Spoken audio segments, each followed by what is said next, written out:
Three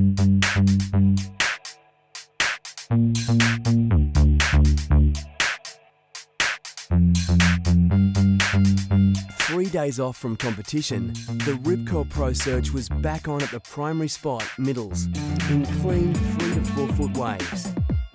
The crowds flocked down to watch an incredible assault on the boundaries of high-performance surfing.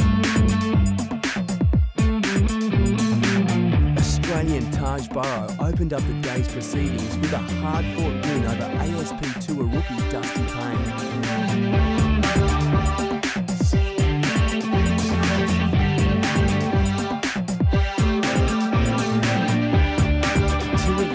Taylor Knox then demolished the punchy right-hander with a stylish win over fellow countryman CJ Hopgood.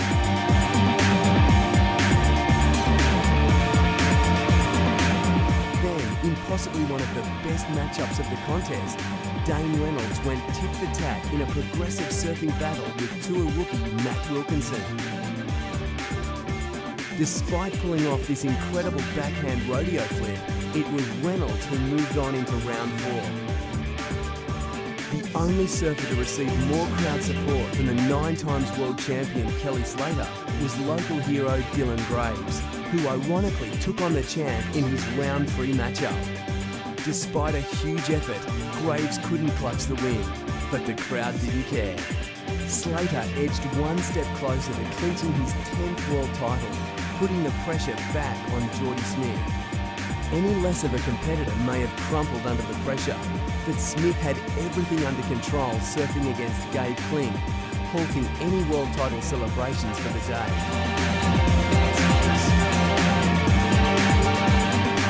Despite the attention surrounding the 2 world title contenders, today showcased an amazing display of both power and progressive surfing.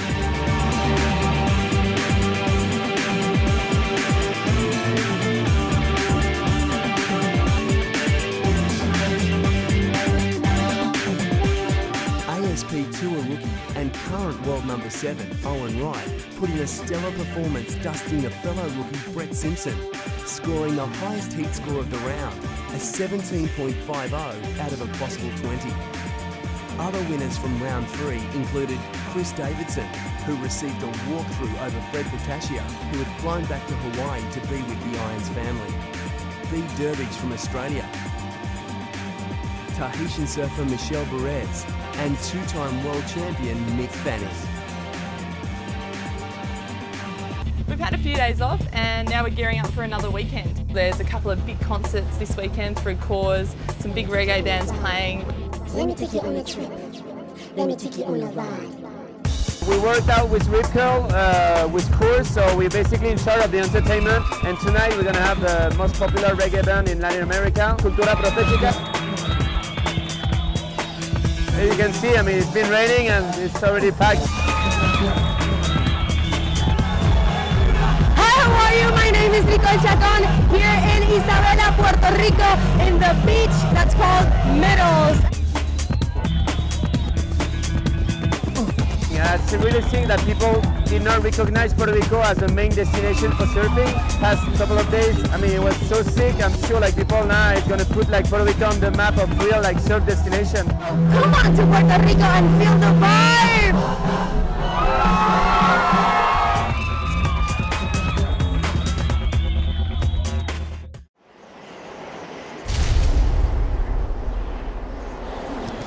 Round 4 for men's competition is now a 3-person battle with no knockouts, a new format for this year. And what a great demonstration of progressive surfing it was.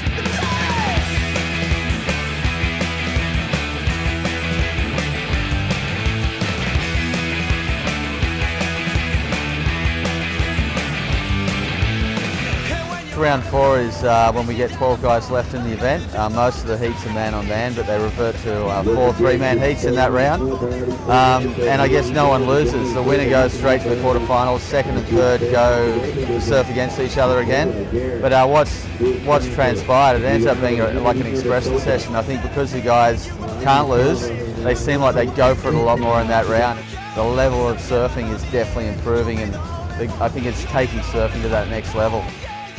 Reynolds, definitely the standout of round 4, posted a combined total of 18.57 out of a possible 20 in his win over Taj Burrow and Taylor Knox, moving directly into the quarterfinals. I sacrifice all my time, oh yeah, outside the 109, outside 109, outside 109, outside 109. Slater also moved directly into the quarterfinals over Brazilian Adriana de Souza and Jeremy Flores.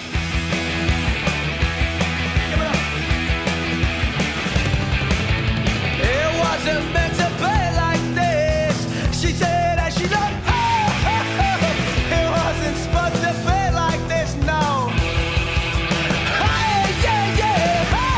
Then, with the pressure slightly off, South African Geordie Smith enjoyed the rippable right-handers, advancing through to the quarterfinals. They're feeling good, they're feeling fine. I sacrifice all my time, oh yeah, outside the 109. And the final surfer to go straight through was Australian Beat Dervish. Outside 109, outside 109, 109, 109, 109, yeah. The following morning, after waiting out the best part of the high tide, officials called round 5 into action. In the opening heat, Taj Burrow secured a spot in the semi-finals with his victory over Frenchman Jeremy Flores.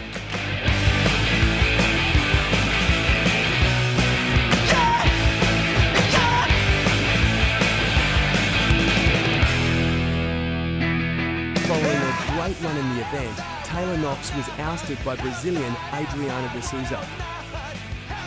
Putting all my energy on being so focused on my surfing and my strategies as well.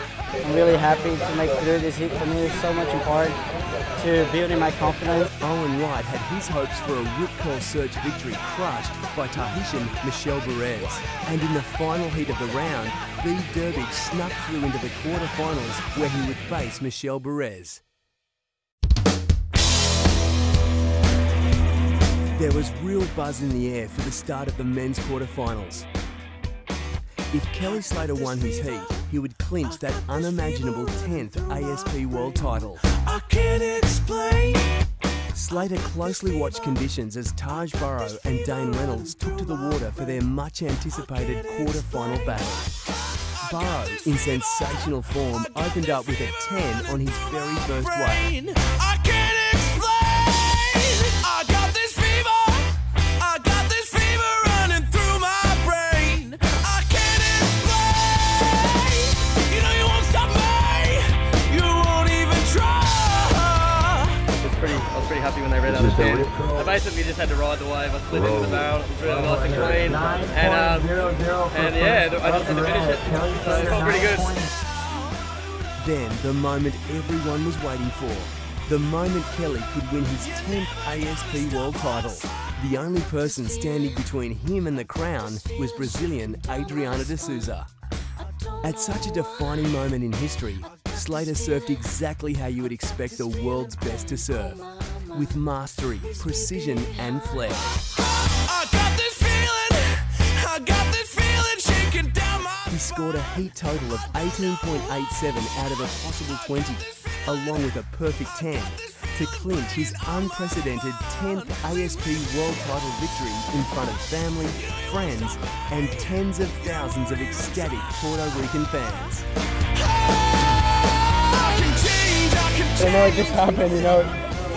I mean, if you can look at the heat, Adriana passed one up and let me have it, and it was a good wave, and that was pretty much it with a few minutes in the heat. So I want to dedicate this to Andy and to my family. I don't know, it just kind of hit me right now. 20 years of row surfing, I've been there, and I'm just going to need to think about it a little bit. I mean, after 10, I got to question what is there for me.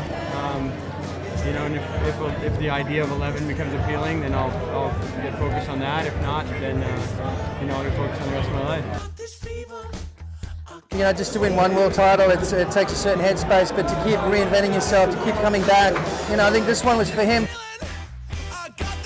After the mayhem slightly subsided, Geordie Smith took on Michelle Perez. Unfortunately for Smith, his Rip Curl search campaign also came to an end. Perez moved one step closer to his first WCT victory. In the final heat, good friends Mick Fanning and Dee Durbidge went head-to-head, but it was Durbidge who got the better waves.